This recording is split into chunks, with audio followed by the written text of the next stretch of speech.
Tommy எந்திரி.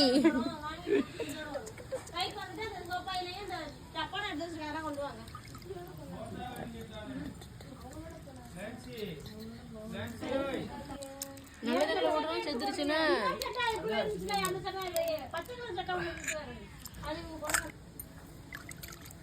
நிறைய சென்னை இருக்குன்னு சிக்கன் பொடித்தாங்க கொண்டாங்க எடுத்துட்டாங்க அங்கே வச்சுக்கிட்டு நிற்பாங்க.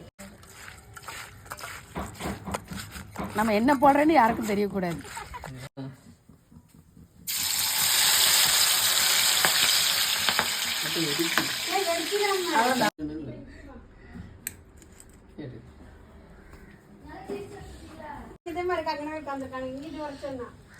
அது தெரியாது. இப்போ இப்போ அது மச்சானுக்கு கொடு, அதோட டேஸ்டாக இருக்கும். இப்போ அவன் பெரியமாவுக்கும் கொடு.